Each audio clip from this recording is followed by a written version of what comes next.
Okay, so there were like 4 visual novels that stood out to me when I was looking through the database. I think the first one is called Sudden Death. Yeah, and it's also by Club, which is I've read like I've gone through a few of their titles already, so I know this is probably gonna be pretty neat. So I'm gonna check this out.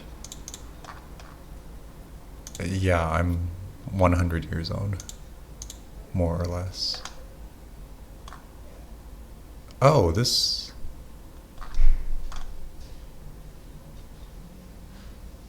kind of looks like another visual novel that I read called Dawn Chorus. That was also set in Australia, funnily enough. Interesting. Okay.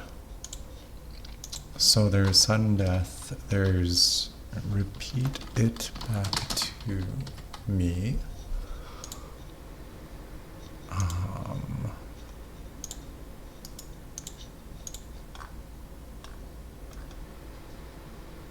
This one looks interesting. And then there's God is in the Radio. I like the art style of this one already from, oh.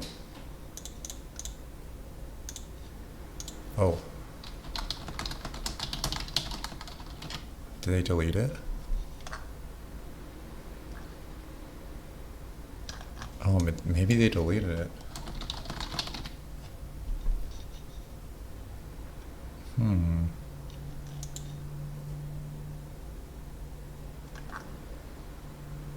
Well, that's too bad. This one seemed really interesting. Is Lost Media? No. Okay, whatever. I'll look for something else. And then there's Crier, I believe. Yes. How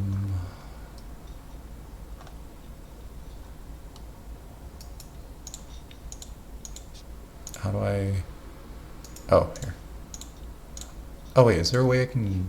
Oh wait, no, never mind. This one looks really cool. So...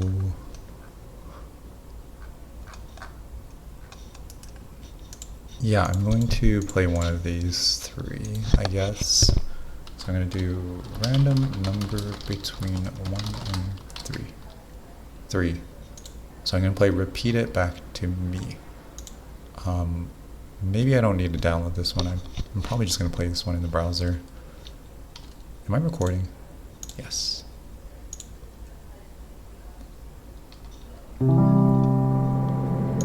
Okay, this is Repeat It Back to Me.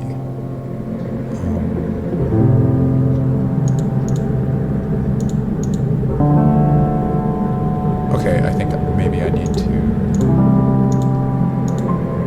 Okay, I think I need to download it. It's not working. Never mind. I'll be right back. Okay, starting over. I'm just gonna go for it. I think the audio levels are probably okay. If not, apologies in advance. How can you be so sure that it will work? Well, I'm not, but I'm patient. They took the Undertale Soul Virtues test and got patience. I dust off the sand and walk back to the car. It's an old red thing. I wonder if he expected a different response. This isn't the first time he's asked. A gull was sitting there on the window and I shoo him away before getting in the car. I really like what they're doing with the text box here. Tall spruce trees circle the gravel parking lot and line the road. And torn veil of moss covers some of the trees. Someone once told me that they only grew like that in places that have clean air. Yeah. The sun dips to just above the horizon, and the lowest it will go for a few weeks. A clock on the dashboard tells me it's almost 2 in the morning. After every bump in the road, I hear the clang of glass hitting glass coming from the trunk. I curse the car for never having enough room. It's warm still. I'm not sure if the day will ever end. My eyelids droop. It's been a long time since I've seen another car, but still. I pull off the road into a clearing to the sound of one more chime from the trunk. I have it all set up in boxes and bags in the back. The trunk is lit up by a dull bar built into the rear door. I sift through everything, working methodically through the box with the photos, the bag with the clothes, the binder for old letters, and medical documents. In a place dedicated to little trinkets, I find a snow globe and a glass jewelry box next to each other. An unraveled piece of tissue paper nearby. Oh, wait, there's choices. Well,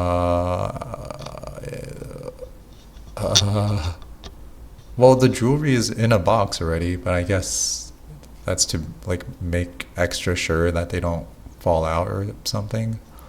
The snow globe, I feel like, is the romantist slash idealist option, where it's like in monetary value, it's probably not as much as the jewelry box, but what it represents is like more important, maybe, perhaps, but not really. I mean, I don't really know if there's like that much importance between the two. I actually really don't know. Pick number between 1 and 2. I'm evidently incapable of making my own decisions, so I'm going to do 1. Wrap the jewelry box. I wrapped the jewelry box in the paper and put it back where it belongs. The box used to be my mother's. I never used it for jewelry. So it's just a random box. He gave me a kiss on the cheek when he arrived. It was my birthday. I told Elias not to get me anything, but he did. He held 2 silver necklaces in one hand. He passed one of them over to me. Oh, I guess you could put that in the box. They were both cheap plastic, but I couldn't have been happier. That's really sweet. The grass in the clearing, oh my god, yeah, that is bright. The grass in the clearing is so bright it hurts to look at it for too long, so I lay down looking up instead. From the road, it's easy to see that the trees all point in the same direction, but from here it's clear that they point towards the same place too. Oh no, is this going to be like a forest for the trees slash trees for the forest kind of situation? I'm not sure if I'm a fan of those sort of metaphors, but it's whatever. Something, knock on wood. Anyway, for a second, the place is a bird, a big white one, the gull. I think I might be close to the ocean, or must be.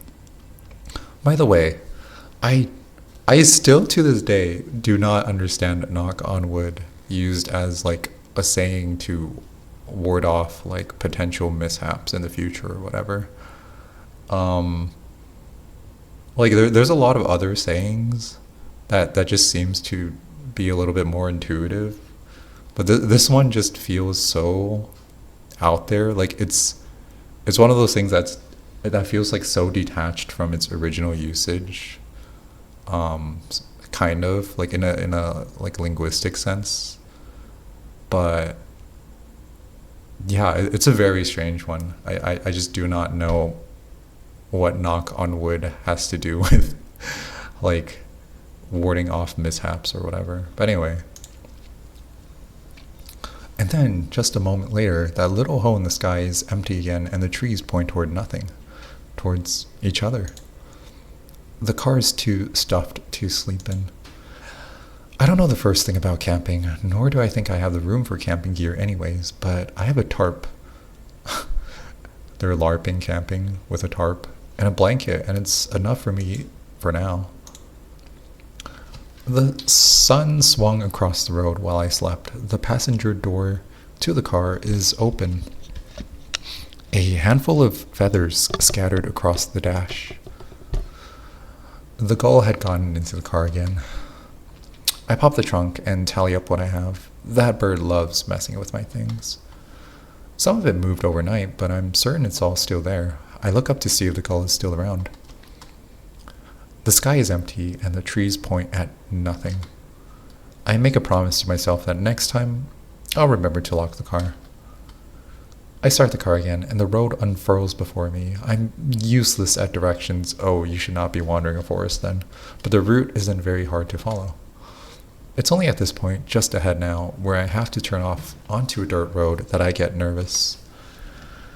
There's a dip between the pavement and the dirt so deep that I have to slow down, hold my breath, and tumble straight through. I pretend not to hear the small crash coming from the trunk or the whine of the car complaining about my decision. Ooh, I park the car at a gravel lot just past the first exit, and before I can even grab the keys, the bird is sitting on the passenger side mirror. That's kind of cute. I feel like if that were to happen, I'd feel like I'd be like on, that would be like analogous to like a pirate on a pirate ship, and then they're like parrot standing like by the wheel or something. I get out, lock the car, and wave the bird away. The creature opens its ugly beaked maw to yell at me. I see they have a very typical healthy marriage/relationship going on. A few flaps of its wings and it's above me, pecking at my hair. I swipe at it, but it won't leave me alone. Is this analogous to most typical heterosexual relationships? I always see those memes that are like, they're like heterosexual couple like waging a war against each other, and the comments are always like, is this actually a loving relationship? And I have to also wonder the same thing as well sometimes. It gets a little bit braver every time, and I grow a little more sick of it in kind. Like, I don't really understand the enemies to lovers trope, even though I do kind of understand it. Like, I understand it, but I don't necessarily agree with it, is I guess what I'm trying to say. I reach down for a small stone, and that seems to scare it off. I fix my hair and straighten my shirt before walking out onto the beach.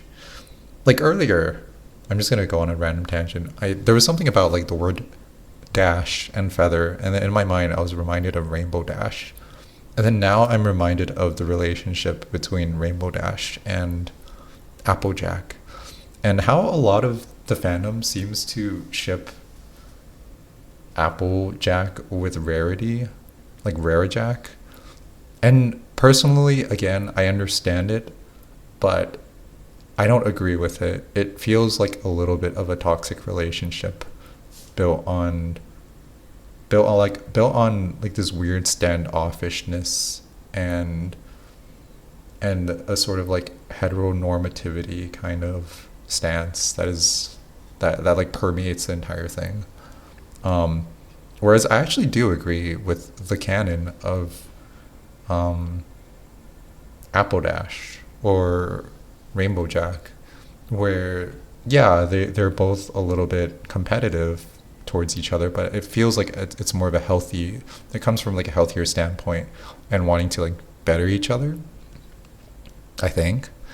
And I don't know, it just feels like their personality meshes well, a bit better for whatever reason. There's like more of a harmonious component to it. Anyways, I reach down for a small stone, and that seems to scare it off. I fix my hair and straighten my shirt before walking out onto the beach. That's like, this shows the extent of my like, okay, it's not the extent. I was gonna say it shows the extent of my LGBT sort of queerness, like ship dynamics. I'm pointing towards a decade old series featuring animated ponies, but I just think it's an easier thing to point to for like comparison's sake, or for like example's sake, because just like a lot of people sort of recognize that ship, and like the ships within That's sort of like the main 6. But anyways, he sits there waiting for me. He's wearing a bright red sweatshirt. The screen printed design on the sleeves is faded and tattered. It's strange. I can't recall what happened before this moment. Elias sitting out on the dock and me walking up to sit next to him. Did he invite me here? Were we here together, or did I follow him out here? I know I need to figure that out. I take a seat next to him on the dock. The thing is ancient, probably built when our parents were our age. The wood has turned a sickly gray color. I tear pieces of it off without any issue. And yet, the thing still floats. Hold on, I need to take a sip of water.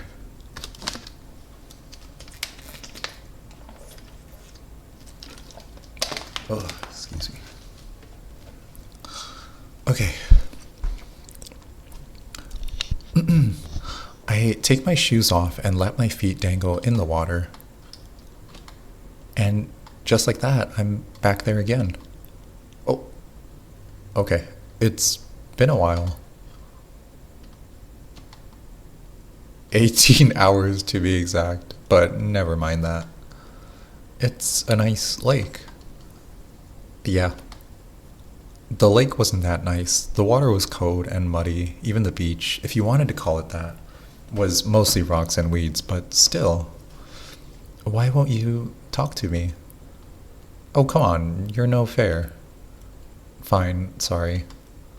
I grab onto his arm. He leans in towards me and I lean on him in turn. Have you decided about school? Not yet. Where are you leaning? I don't know. Oh. I did.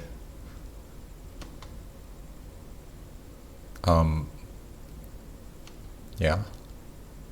Tall grasses jut. They're gonna be a bog researcher. I'm calling it. They're gonna get into like bog. They're gonna get into geography and geology and environmental sciences, and then they're gonna do a specialization in bogs for whatever reason. Tall grass is just from the water near the dock. The blades are wide and thin. I don't know. I lean down, spearing my fingernail through the middle point of a blade of grass and dragging it straight up. The grass grows thinner.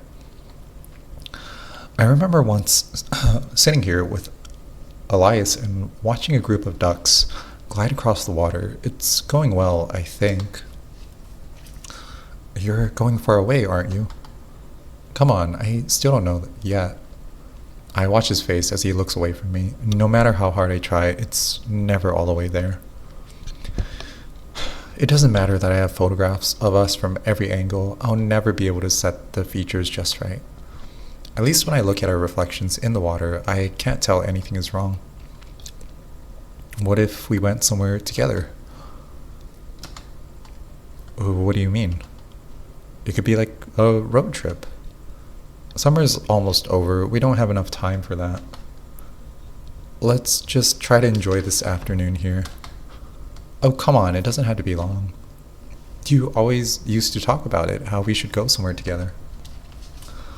I'm sorry, I have to get ready. It never stops stinging when I have to say it. Get ready for what? I still can't say it. You're leaving, aren't you? I don't know. I think so. Oh, I guess I should have said, you're leaving, aren't you? But anyways, water comes in rows over the rocks and weeds. I remember this feeling, realizing that my silence was entirely my own, and that his silence belonged exclusively to him.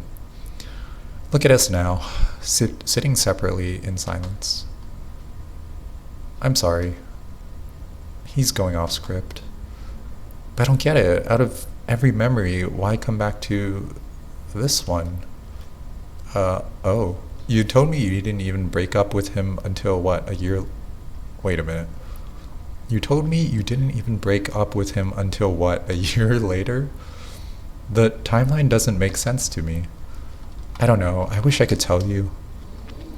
He starts trying to skip stones across the water. None of them make it past the second jump. I don't think I ever even told him about that habit. Wow. All of the good stones must be underwater by now, but that doesn't stop him from trying. Okay. I feel like that's a sort of literary reference to like water under the bridge, maybe, or like an attempt at trying to imply that like trying to analogize like the stones to a water under the bridge moment, which is clever because the stones don't really like they only get like 2 skips and then they sink. How did I do? You're getting better, but it's difficult, you know. Just have to pretend. Like the character here just has to like pretend every time that they can't make it past 2 stone skips. So they literally have to make an effort to just like kind of like awkwardly throw the stone into the water, like without trying that much. Something's not quite right. Is it the voice? I've been practicing. Oh. No, I don't think so. You sound fine. It's my face, isn't it? Maybe? I'm sorry. I know there isn't much you can do to help me there. Well, I'll keep trying. Thank you. Wow. Okay. We go back on script, waiting for the other to speak, or for the tide to roll in, and to take one of us out to sea. I remember quietly hoping that would happen. Yeah. That, you know what? That is an interesting thing, because I feel like lines like that are not very typical for like visual novels, where it's like directly addressing like, oh, is it like this character flaw or is it that character flaw that really has to do with like outward sort of appearances, I guess. Like in a way, a lot of visual novels just sort of bypass that, and it's kind of interesting how they're getting into that here and then suggesting that that is what is off script in this setting. So going back on script would probably be something more of like the idealist sort of romanticist kind of route in terms of like writing, I guess. Anyways, we go back on script, waiting for the other to speak or for the tide to roll in, and oh, yeah. It would have been easier than walking away, but of course, the tide never comes. The lake is too small for that. I can see the other end from here, if only we were at the ocean instead. Neither of us are supposed to speak again. After enough time, a little under half an hour, I'm supposed to get up and leave silently. I get up. My alias is supposed... Alias? Is it just like a wordplay on Elias? Anyway, my alias is supposed to let me go without complaint, but I guess that must be a little too awkward for him to bear now. How can you be so sure that it will work? Well, I'm not, but I'm patient. I'll see you soon. I dust off the sand and walk back to the car. The car is an old red thing. I wonder if he expected a different response. This isn't the first time he's asked. The bird's sitting there on the window, and I shoo him away before getting in the car. Oh. And then I get out of the car. Uh-oh. I try my best to stand straight, but for a moment I lose my balance. I lean against the car until the feeling goes away. This is a really pretty background. I know how to walk, but suddenly the steps don't come as natural as they usually do. I start back towards the beach, clumsily moving before stopping before moving again. He stops skipping rocks when he sees me. Oh, what are you doing? I struggle to take my shoes off and sit next to him. Are we switching perspectives? I let my feet dangle in the water. The water is really too cold to be doing this, but I don't think I care. I wait for him to say something, but he doesn't. He's taking too long. I nudge him with my shoulder. Come on, you know what to say. Is something wrong? No, why? You never come back so quickly. Am I not allowed to? He doesn't know how to answer that question. Maybe that's unfair. I'm not sure if I know what I want his response to be either. Sorry. I think I'm just feeling a bit off. It's miraculous. He looks like Elias, not all the way there, but it's the best either of us could manage. He talks like him too. He even says the same things, even outside the scripted parts. When I grab his arm and touch his skin, it feels like he's really there. Start somewhere in the middle. He sits up a little straighter and scans the horizon as if it were a teleprompter. What if we went somewhere together? Yes, let's go. What? The road trip. Really? Yeah. He gets up without issue. It takes a full minute but I manage to get my shoes on again. I try to get up on my own, but I need his help. So I wonder if this is sort of like a person's like hyper fantasia. They have like hyper fantasia, and they're like going through like scenarios or imaginations in their head like over and over again regarding this like specific memory or something. I'm able to walk, but I can tell it makes him nervous. I think he looks a little wobbly too, but I can't tell for sure the way I sway a little with every step. There's an assortment of bags lining the passenger seat waiting for us. I'm sorry, I didn't think you know. Oh, I didn't think you know. I start to move them somewhere to the back. There's no room left in the trunk, but I'm still able to fit them. He watches from a few steps back. Oh, is this where like the snow globe slips out and like shatters or something? What is all of this? Have I not told him? They're my things. Sure, but what are they? How do I answer a question like that? I don't know, it's just all my stuff. It's like moving, you know? You want to fit everything in as few trips as possible. I can tell he doesn't really understand. Oh well. I take my spot in the driver's seat and usher for him to come in and take the seat next to me. He looks uneasy. Are you sure you can drive? Of course I can. He isn't inclined to disagree with me. He takes his spot and I fumble with the keys for a moment before starting the car. I put it in reverse. I press lightly on the gas, but the pedal ends up hitting the floor. I try to turn the wheel, but I can't seem to get the directions right. The car comes to a stop across 3 different parking spaces, a visible trail in the gravel where the car spun. Maybe you can drive. Somehow he's a lot better at this than I am. I know he recognizes it too, but he doesn't say anything. I'm grateful. Or maybe this is like a person's like system or something.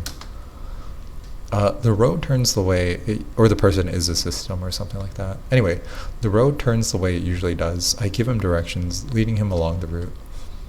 Whenever Elias and I went anywhere, he'd be the one to drive. I got my license late and was never any good at parking anyway. Yeah. Where are we going? This is the route back to the beach. Is that where we're going? Well, yeah. He's holding back from saying something, and I can tell. Also, I feel like my voice is just getting so hoarse for some reason. Hold on.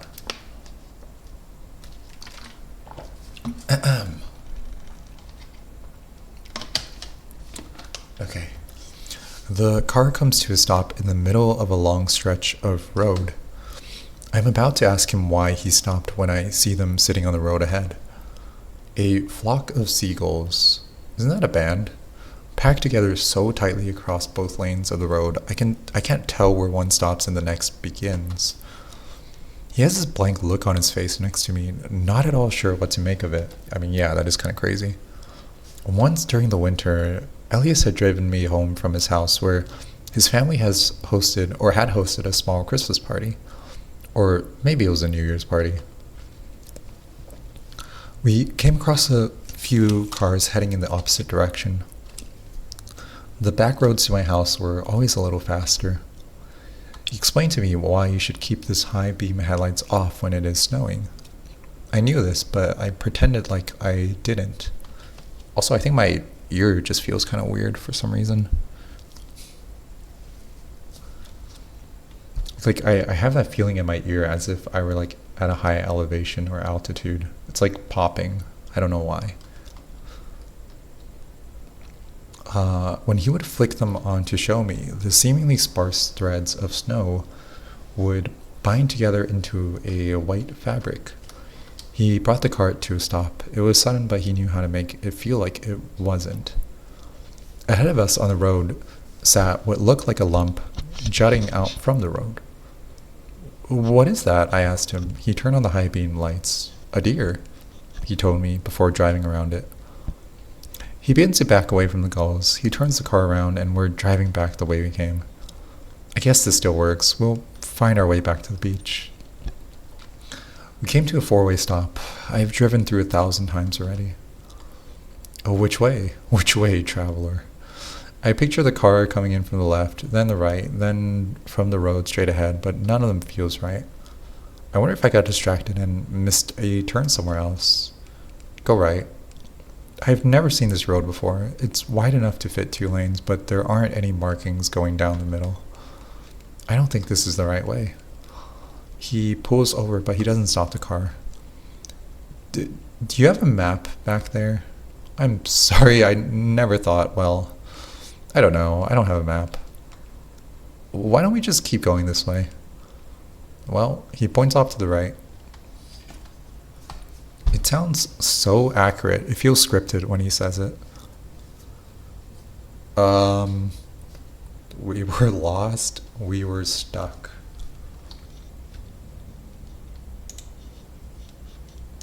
I have decision paralysis. We were stuck. We were driving north. There was an accident so far up ahead that we couldn't see it. The whole world stopped. The longer we waited, the worse I began to feel. What do you think happened? I asked him. I don't know, he told me. The line of cars barely budged until someone ahead of us turned off on the right. Elias followed them. The road was barely still a road. Its curve turned us away from our desired direction. Why don't we just keep going this way, he told me. We're bound to hit something eventually. It was as good of a plan as any I could come up with. Sure, let's go. He stops asking for directions whenever we hit an intersection. What should I call you? What do you mean? I mean, what's your name? My name is Elias. You know that. We went to different schools, but lived in the same city. I woke up early for the bus. His mom would drive him on the way to work. It must have been at some gathering, maybe around midsummer, a friend's birthday party. Or maybe it was during spring, a graduation party. Or maybe we did go to the same school after all, and we met in the 7th grade or 8th or 9th. Maybe anything. I saw him first, or maybe he saw me. The bird's been gone for far too long. Every few hours, whenever I'd stop the car, he'd come sitting near the window, flapping his wings against the glass, opening his mouth to show me what was inside. A strange kind of fungus grows on the trees here. It doesn't look like any mushroom I've seen in a supermarket or encyclopedia. Oh, maybe this is all of a sudden going to be something about like tree, like inhaling like random like fungus spores in the deep in the forest somehow plays a part in like the setting of all of this or something. I don't know. The shape is round, like a hornet's nest. It's hard to notice too. It takes the same color as its tree. I can't bear to look at them, even just driving by. There's a house on the right. It looks too suburban to be all the way out here. Elias lived closer to town. I lived further in the country. Oh, I think I missed a slide, but whatever. He brings the car to a stop in front of the house. The house itself is exactly how I remember it. He wants to say something. Was there always these many trees outside?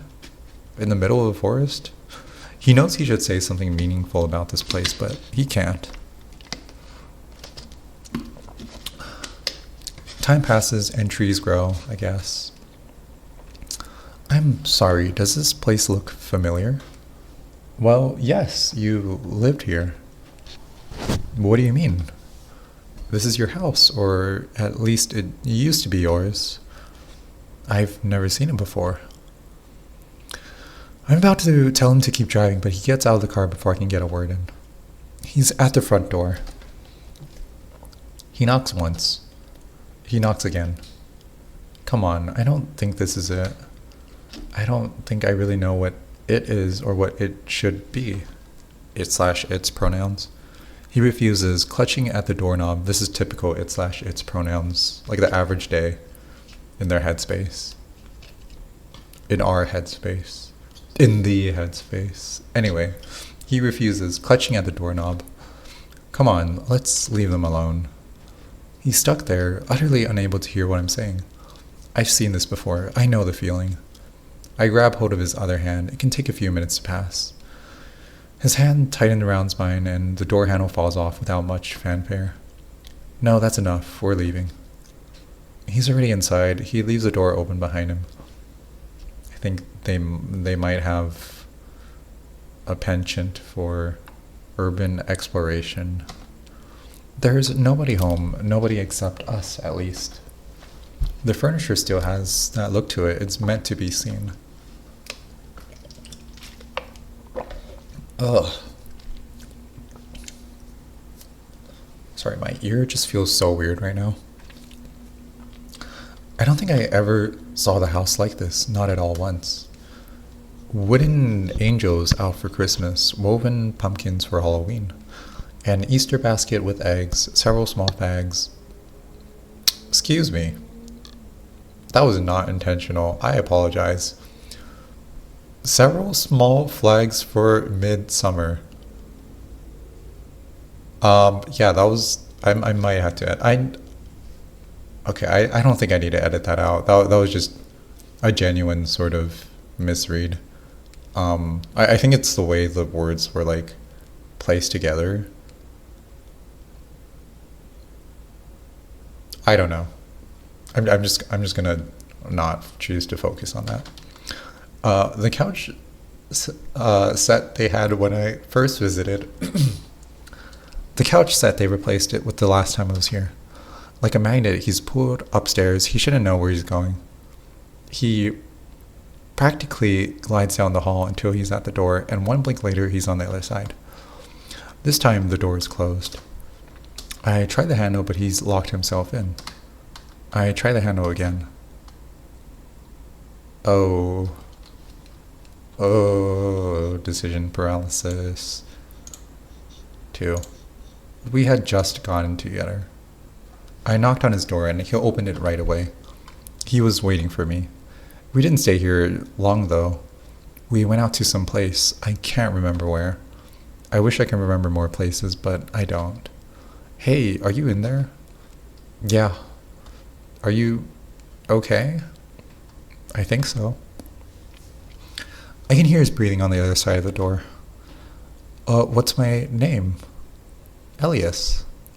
Right. We sat there for a moment before I hear the door unlock. He's sitting down on the bed when I come inside.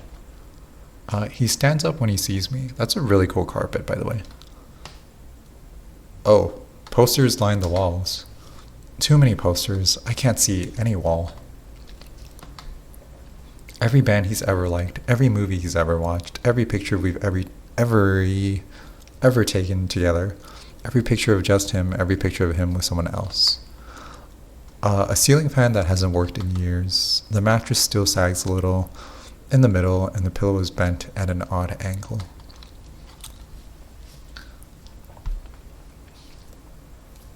Oh, excuse me. Okay. He'd complain about the duvet cover whenever we sat here together, but I don't think he ever replaced it. Oh, a window looking out to another house that isn't there on the outside. It's weird. What is? This is my home. I know it is, and yet what? never been here before. I'm not sure how to say this. I'm sorry. You look like Elias. You talk like him, really. You do such a good job of it. You could fool me if we were anywhere else, but you aren't Elias. Do you think I don't know that? I don't know what you think, really, should I? He laughs, and I can't help laughing too. We can find you a new name if you like. I still think I like the name. I feel bad when I call him that, even in my head. I know this isn't right. I know I have to find a way out, but even when I try, I only end up moving even closer. You can call me something else if you want. I get it. I know. I kiss him. Elias was my first kiss, but he had told me he'd done this before. I can tell that he's never done anything like this, but soon he learns to follow my lead. Following his lead, I got the impression that I should have practiced this beforehand, but where? It's fantastic. It was awkward. I feel like this is cheating, even though I know it isn't. Oh, oh, oh. I care too much. I care too much. It took time, but I got the hang of it. I pull away. But we tried again. And I'm back. The vertigo hits, and I'm laying on the floor until it's over. Oh. Okay, I came back to my senses and see him working through the closet, trying on all of Elias' clothes. Would he wear these together? No, I don't think so. What about these? Oh, I recognize this one. A white tank top, a thin canvas jacket, yellow jeans, slightly too short. Anyways, do tell. He came to school wearing that. I asked him, what on earth are you wearing? He had this look on his face like he had no clue what I was talking about. That evening, it started raining hard. Worst we ever got, at least from what I can remember. He recounted the trek from the school doors to the parking lot like it was a war story. Ah, I like that one. He keeps that outfit on. What time is it? 8:32 a.m. Phew. Okay, I could sleep the whole day away. If you want, I can help you onto the bed. No, I'm fine. He brings me a blanket, a soft blank one. I don't dream. Maybe I wish I did. I wake up to bands of light drifting slowly across my face. I didn't notice earlier how much dust was on the window sill. I think something's off with my neck. We should get out of here. Right, yeah. I get up first. I'm standing in the doorway when I turn around and see him looking at a picture of Elias and a group of friends hanging on the wall. It was sometime during the winter, maybe early February. The lake had frozen over. I fiddled with the skates for nearly half an hour, but I still couldn't get them to fit right. Every turn on the rink and my ankles would move around more than they should. I sat that day out, sitting on the sidelines, inevitably getting on my phone.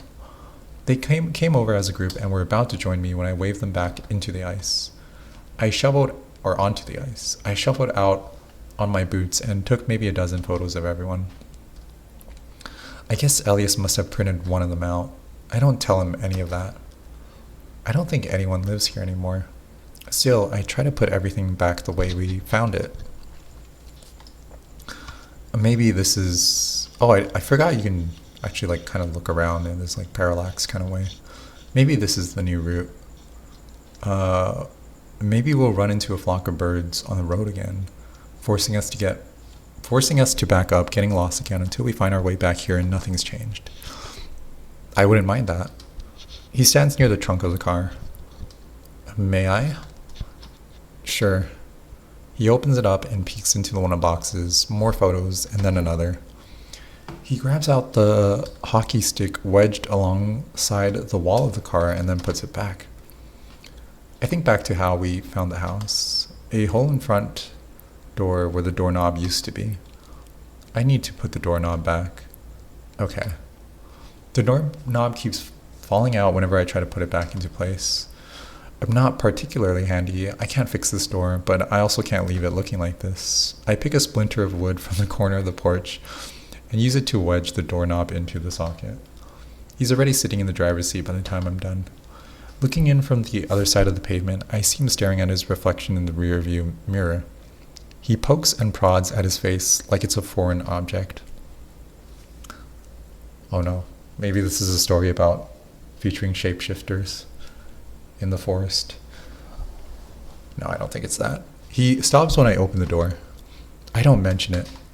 He starts the car and we're out again. The road hums beneath the car. He's driving fast, but there's no reason not to. Whew. On the right, there's a large clearing. A vein of rocks carves down its middle, growing wider with distance. The rocks are untouched by moss or grass or dirt, the remnants of a glacier in the area, I think. Give it a few more years, another few rounds around the route, the new one, and maybe the field will take over. The car swerves. What happened? We were at a pop-up carnival once. Elias felt nervous around the rides. His parents told him that they weren't structurally stable if they could be erected over the course of a weekend. Huh. Okay, interesting parenting style. So we stuck to the short ones. The lines were better since nobody else bothered to ride on them. We took our place in the seat of one of them, and I can see the premonition in his eyes. A bar sat above our laps, but there were no belts. The momentum threw us around so fast that we kept knocking into each other. By the end of the ride, we were squished together in the same red, hard plastic seat. We gave up on rides after that. Interesting phrasing / wording. There's a bird, the gull, in the middle of our lane. Are you okay? This is maybe his third time asking. Yeah, I'm fine. He pulls over and we sit together. He leans in and I lean in too. According to the dashboard, it takes 7 minutes for one of us to say something. It's me. Let's get out of here for a minute. The windows are down, but the air in the car isn't right. I have learned the exact shape of the passenger seat and the precise dimensions of the space in front of me. I don't remember caring much before, but I guess things have changed now. Maybe it's the nausea. I think they take after those parents, for sure. There's nothing here, not really. I wonder why the landscape doesn't ever seem to take on more personality. I remember asking Elias what those little wooden structures were. You can always see them along the edges of some of the bigger clearings. Some of them stood upright, others had been knocked over. They never looked large enough to fit a person, but I can't remember checking any of them out up close. He told me they were for hunting. Someone would sit up in the nest and wait for something to cross the clearing. There must not be any hunters here. Sometimes I wonder if I got the wrong place, if all of this happened somewhere else. Does that matter? I don't know. I hope not. I can drive if you're getting tired.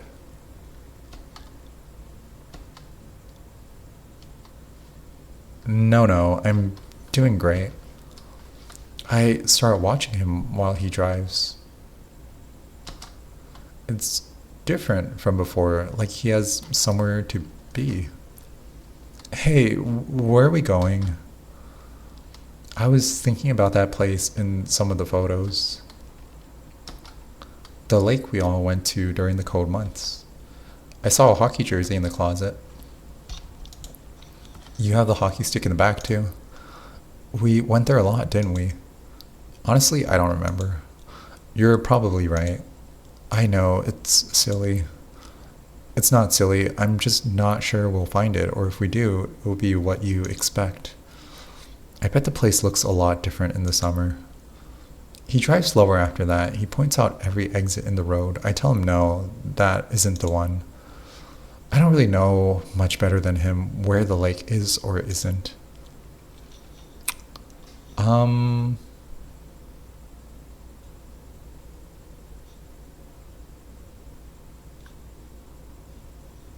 don't know. 1. We were at a graduation party. One of Elias's friends was having a graduation party. It was a nice place. He had to rent it out. Supposedly, his parents had planned to share the park with 2 other graduated students having their own parties. Both of the other parties were canceled last minute, so Elias's friend would have the whole park to himself. Elias was driving us there. The place was a town over in an area neither of us knew.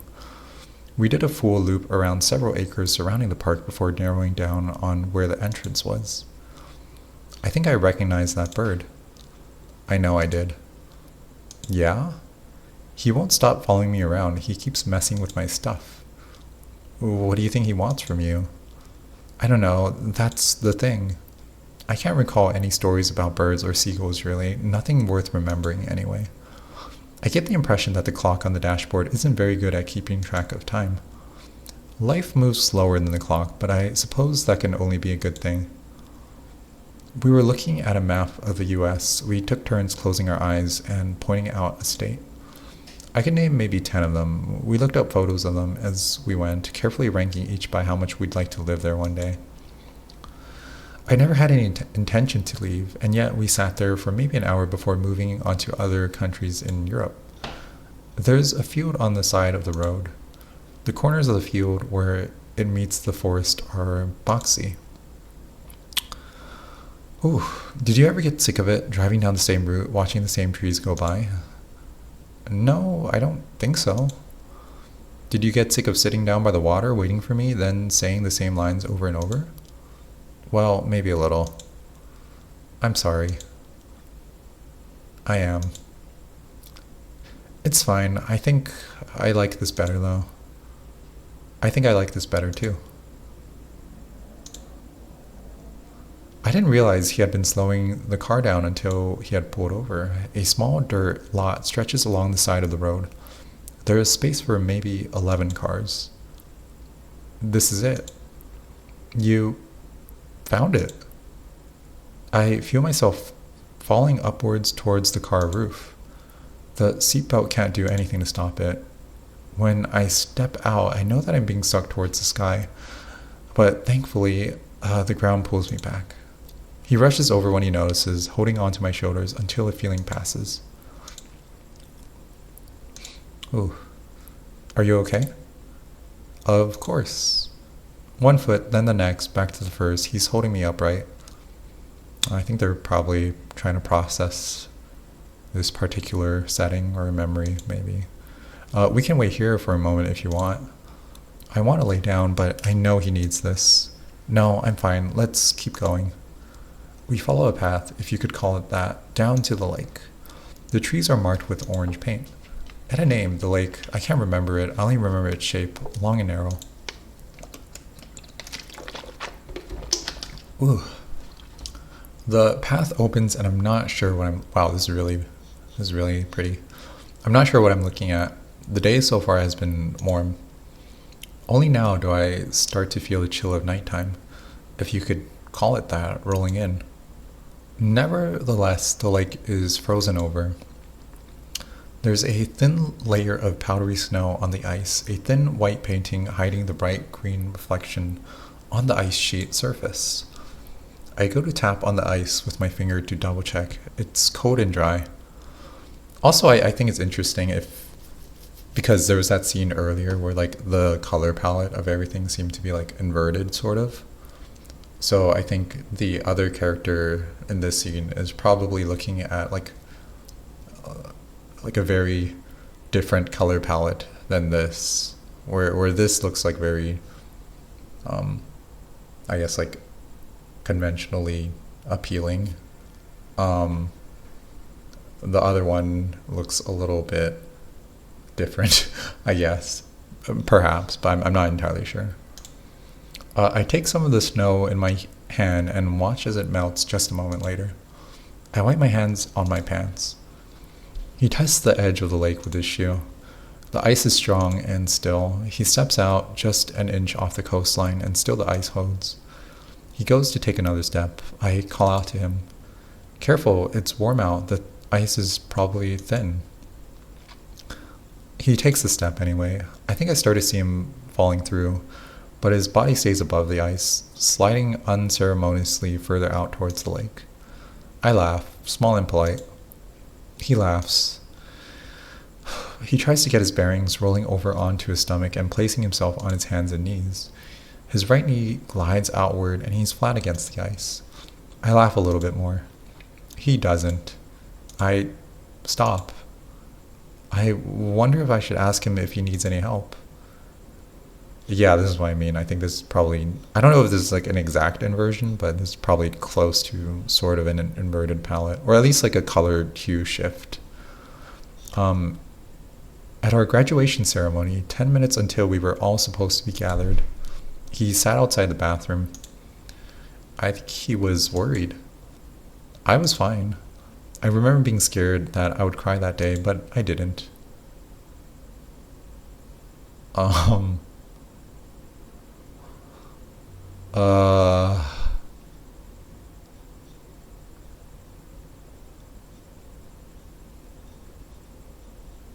oh,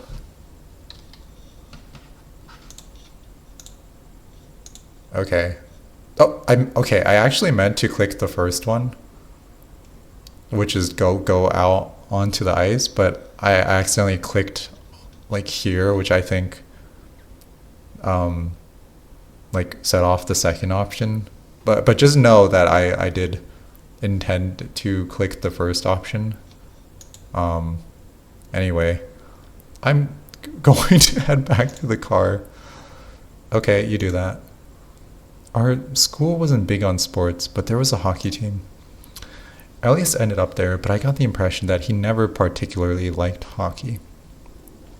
Also, I guess this is kind of interesting choice because this is the first time you get to like either separate or remain with Elias. I think there might have been an option earlier, but I feel like this is the most clear option of like giving the two space or not. Still, he liked skating enough. Someone on our school's team, I forgot what year, had been such a prodigy. He had been taken away from our school. After that, the team gave up. I don't blame them. They were all friends at that point, though, and didn't know what else to do in each other's company. That actually sounds kind of fun. He could always stay upright on the ice. I sit in the car and wait. Clouds start to roll in on the horizon. I start to wonder if I should go back when I see him stumbling through the trees. He gets in the car without a word. Hey, how are you feeling? He starts the car. I can try driving if you want to rest. No, it's fine. We're back on the road before he continues. Let's go visit the school. We don't have to, Maybe we could go somewhere new instead. I think I'd like to. I get it now, I think. Okay, I might need a break because I feel like my throat is just getting a little bit too scratchy at this point. So I think I'm going to take a break and then come back to this. Okay, continuing on. I think this is probably the last section of this game. So let's see where it goes. I haven't seen rain in a long time. The clouds stretched further across the horizon until soon the sky begins to resemble something like dusk for the first time in many weeks. Elias liked the snow more than the rain. I could never understand that. Days in winter, when we'd have to trudge through a foot or more of snow, were always worse than days in fall, where there was only a drizzle. It doesn't surprise me when I see the school there, even like this. It doesn't surprise him either. The building had 2 floors and was built in the shape of a small U. The school sat squeezed between office buildings on both sides, a courtyard smaller than an acre in the center. Now the school sits surrounded by trees on all sides that extend far above the 2nd floor. The dark gray paint covering the exterior walls is at once vibrant and crumbling. 2 glove-sized for a small child hanging from a knot tied around... 2 glove-sized for a small child hanging from a knot tied around one of the wires on the fence enclosing the courtyard. Interesting. He pulls into the parking lot. We're the only ones here. I turn backwards towards the trunk of the car, looking for an umbrella that I know isn't there. I should have told him to pick a different outfit. Sorry. We run across the pavement to the entrance to the school. A small overhang leaves the concrete at our feet dry. I try the handles and the doors open with no issue. He follows me inside to a small hallway, the administrative offices on the left. The hallway opens into a bigger one that forms the U shape. Oh no, is it gonna be like pick left or pick right? There's a display case on our right that held the school's trophies and photos of student athletes. Even back then, the photos were ancient, the trophies too. I remember looking at those photos with Elias, pointing out each photograph and guessing what they had to be doing now. A lawyer, dropped out of college, a nurse. Now the display case stands empty. The walls are the same. Posters that used to promote clubs, some of which no longer existed at the point we saw the posters, are gone too. Interesting use of parentheses. Did it always look like this? I don't think so. I don't know. We walk the length of the hallway. I hear thunder outside. He peeks inside one of the classrooms. I'm nervous, but I still glance over his shoulder anyway. He opens the door further and steps inside. No desks, no tables, no decorations on the walls. The carpet is still there. We go to the next room just across the hall. Again, nothing. I was on a school spirit committee, if you could call a group of 4 people a committee. About a week before a major holiday, someone from admin, usually the vice principal, would scold us for not having decorations ready. I'm not entirely sure why any of us bothered, but we did. We had no budget. We had access to supplies the school usually kept locked up in a cupboard in the art room. Elias wasn't on the committee. I told him not to bother, but he'd still drop in to check on me, and when he did, he'd usually end up helping out anyways. We make our way through the school, neither of us asking the obvious questions. A computer lab with nothing left in it. An art room where the only traces of paint are the stains on the cement floor. The administrative office had been wiped, save for a curved desk-like structure built into the wall. The glass entrance doors no longer reflect light the way I expect them to. I try one of the doors. The rain outside is furious. The branches of the spruce trees point perpendicular to the ground. The rain makes it look like everything is being torn apart, stretched in ways it never should be. I begin to understand exactly what Elias meant. We search through rooms I've never been in, an unfamiliar hallway used by cleaning staff. The boiler room is warmer than any other place in the building, even though the boiler itself must be off. Then, finally, the storage closet.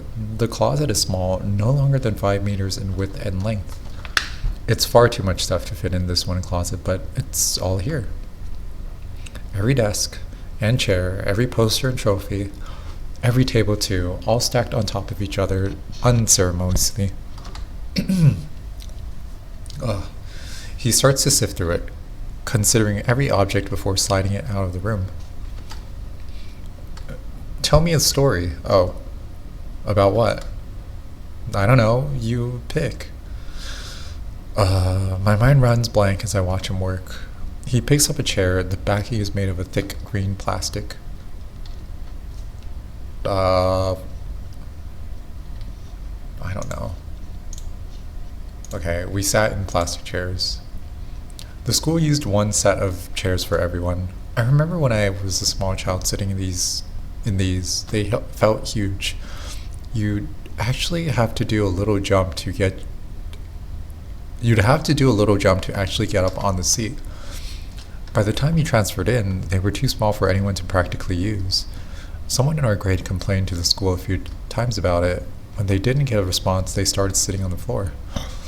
Then some other people started doing it, and the teacher had to call in the principals to stop it. That is kind of interesting.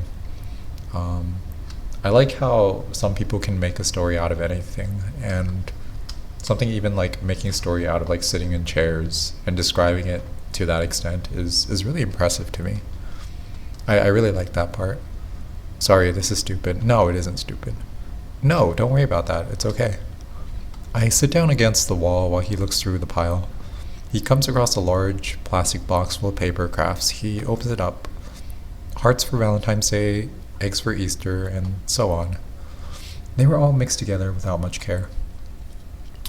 A curled up poster that reads graduation in yellow lettering on a black background. He goes through each of the paper crafts before holding one of the hearts up to me. The paper is pink and sturdy. There's a line going down the middle. We folded them before cutting out the shape to make sure they were symmetrical. I cut this one out. I know I did. When I look at the decorations, I can't even remember which holidays I had helped out with, but still, I have to believe he's telling the truth. Of course. He takes the box with him and we move to the boiler room. I hear the rain outside thrashing against the walls of the building. The walls are warm and the room is dark. We lay there together. I put my hands against his face. I press my thumb against his cheek. I wish I were real. I wish you could be real too. I press a little harder and feel his cheekbone moving beneath the surface. I place it a little higher up than before, just doing facial reconstruction surgery on the fly. This is it, I think. That's what was wrong. Every feature and asymmetry perfectly recreated. Good night, Elias. Good night. I fall asleep on the floor. Oh, I have a dream that night. We're driving through town together. The buildings are where they should be. A group of people walk across the sidewalk. A biker on the side of the road. The radio is playing some song. I can't remember the name. I wake up to a blanket draped over me. I hear Elias breathing next to me. He's still asleep. I shuffle to the wall and put my ear against it. No rain, but it's still windy. Oh, excuse me. I go back to laying down and wait for him to wake up. Elias rolls over, then he rolls back. He's slow to get up. He takes the box of paper crafts with him, and we return to the main hallway of the school. Outside the glass doors of the main entrance, a shadow scurries up and down through the trees. Is it the bird? The trees light up as if there were several spotlights spinning on the forest floor. I see them flying overhead when I get out, an army of white birds, swooping in dramatic curves overhead. When I open the door, I realize that the air outside is still. I hear the flaps of the birds' wings. Small, wretched roars fall to the ground. I grab his arm. We have to go. I take the box from him and he sits in the driver's seat. I hold it in my lap while he pulls out of the parking lot. The car moves fast, but the birds persist. I'm not sure if they're following us or if we're driving through the storm. Leaves shake off the trees when they move through them. One of them dives down, seemingly just to peck at the window before flying off again. Elias flashes the high beams and the birds pause for a second like a white net across the landscape before scattering again. A sudden stop in the birds overhead and we're on our own again. I look back. They don't seem to be trailing us. Elias doesn't slow down. I get the feeling that we've driven on this road before. I keep my eye ahead on the right. We come by the house again. It looks exactly how we left it. Keep driving, Elias. What do you mean? He slows down the car, bringing it to the same stopping place. He stops the car. We have to get out of here. He doesn't say anything. He leans in towards me and I lean on him in turn. Is this what it's like? Yeah, I think so. The nausea is so strong. I feel like we're moving before Elias even starts the car. Someone once told me to look as far ahead as you can when this happens, as if that'd make it any better. Elias drives slowly. The gulls come back. Ahead of the road sits in the back half of a half-eaten fish. Do you think they're here for you? I'm not sure. I thought you said earlier that one of them was following you. It felt like it, but for all I know, it could have been more than one bird. I'm not sure if I could tell the difference between one and another. The fuel gauge says we're maybe about halfway to empty. I can't remember ever seeing it go so low. He's looking out the car mirror. I think I get it. Get what? Why you wanted to leave. It's all a bit samey, isn't it? We laugh. Again, I see veils of moss hanging from the trees. Some of the clearings are so old trees sprout from the ground, they grow a little too close to each other. About a quarter to empty. I remember once we were driving out north. I can't remember where to. We found ourselves in the middle of the forest without any fuel. You called a friend and we were stuck waiting there for a long time. What happened next? I think back to that day. I think it was early summer. It was hot. Or maybe it was the end of the fall, and it started snowing on us, and we had to camp out in the car while we waited. I had never been so relieved to have stored an extra jacket in the back. It was at the start of spring when the flowers had just started to bloom. It was on the longest night of the year. Someday, just like this, just like now. I can't remember. Well, what do you wish happened? I guess I wish that we were able to get out of there somehow. Yeah, but what about after that? I don't know. Well, I wish we could have kept driving. I like that. The fuel gauge reads empty, but the car still tumbles on for what feels like too long. Not until the dial points to a little below the red line does the car come to a stop. The gulls crowd the trees, seemingly stopping their dance through the branches. We sit there for a while until it's clear that they won't leave. Elias, let's make a run for it. Is that what you want? Yeah, I think so. I look back to the trunk of the car. I wish I could say to every item that it'll be okay, that I'll be back in a moment. How long has it been since I've opened those boxes to peek out what was inside? A few hours? A few days? Too long, I worry. As we run out, the birds get agitated. One of them dies and bites at my ear. Oh, I think I see another try to scratch Elias's neck. We run, but we're no match for the speed of the birds. The forest opens up to what I think might be a clearing, but there are no trees on the horizon. A great blue line stretches from one side of my view to the other. The ocean rose beneath a short cliff ahead. Old buildings of gray wood dot the landscape between here and the ocean. There's an island just off the coast, a thin bridge stretching from here to there. I grab Elias's arm and run past the buildings. The birds continue to cycle and dive and dance through the sky. That's kind of terrifying. They sit on the roofs of the buildings, watching. There's a great octagonal one on the left. I realize I've never seen these before. The bridge droops in response to our weight, the wooden planks bouncing up and down as we run across. The birds stay on the mainland. The island is thin and long. I take Elias's arm and he doesn't object. We run the length of the island. I trip at the roots of a big tree, the width of the trunk so large I couldn't wrap my arms around it. Elias helps me up. I love you. I love you too. We keep going until we reach the island's end. The land here is so thin, the ocean stretches out in every direction. The grass continues for a few meters, slowly sinking lower and lower into the water. I keep going until the water reaches my knees. We kiss again, and I start to think that maybe I'm not real either. Thank you for playing. Wow. The paintings are really nice, the background paintings, I will say.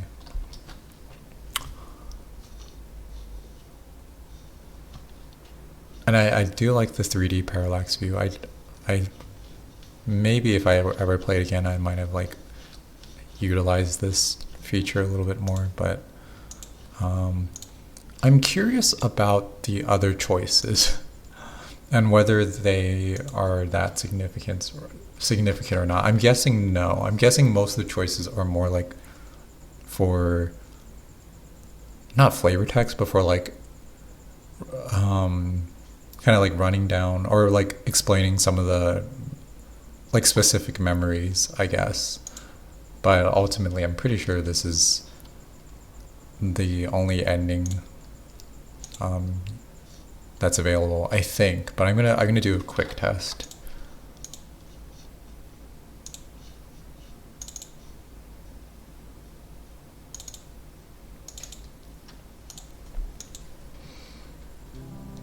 Okay, just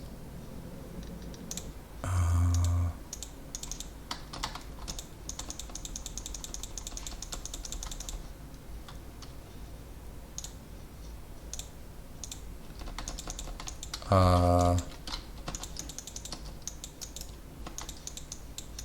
oh, I think that breaks the game a little bit.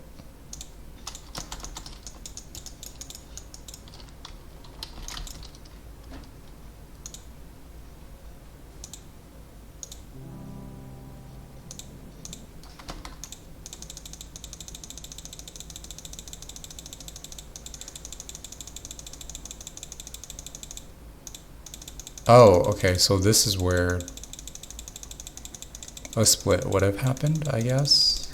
Like a more significant split. Okay, so you step on the ice.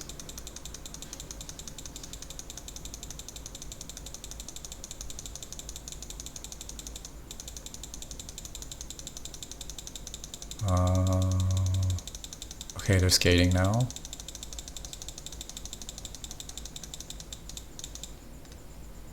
Oh, okay.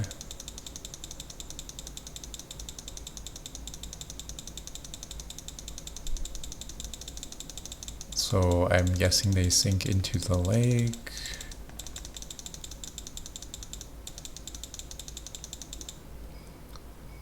Okay, so I got the... I'm pretty sure... if this were considered... I don't think this is like... I don't think there's like a good slash bad ending in this, but this one does seem to lean a little bit more towards a melancholic, I guess, tone.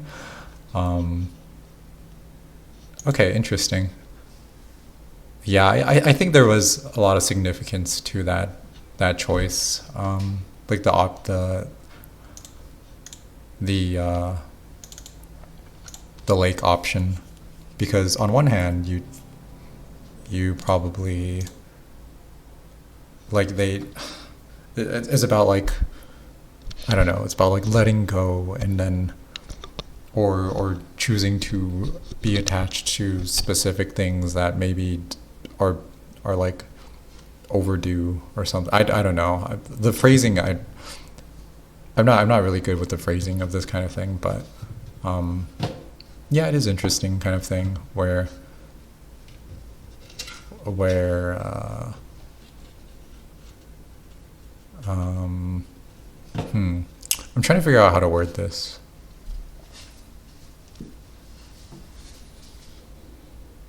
I feel like I had a lot of thoughts earlier as I was reading about like how like my concluding sentiments regarding this game, but for whatever reason I'm just like coming up with blank at the moment. I might revisit and do like a little bit of a retrospective sort of my like closing impressions on this game, but I think all I'll say over now is like, yeah, it was neat. It was a charming read. I feel like some parts of it felt a bit wordy, and there were some like spelling mistakes here and there, but ultimately I don't think those matter that much. And I think the points, the story we're trying to convey were conveyed pretty well, and I like how it is. It parallels like this person's memory relationship supposedly with, oh, you know what, I do remember what I wanted to say. I feel like there's a lot of subtext probably that maybe some parts of it I picked up on a little bit and some parts that I didn't, and I think that's fine. And yeah, I think there are some like clever moments in writing here and there within the story. The backgrounds are really pretty. The colors are nice, and I like the sort of like inversion palette that they do when you sort of presumably kind of shift to the perspective of Elias, and that's kind of a neat little idea. Because then you could sort of like interpret the entirety of the game through the lens, I guess, of Elias, and how all the colors and the tone and the mood would probably be a little bit different from the narrator, I guess, character, and yeah, aside from that, really, really neat. I feel like it captured a lot of the nuances of like like romantic relationships and things like that. Um, and it's really cool. I think that's probably all I have to say. Thank you for watching.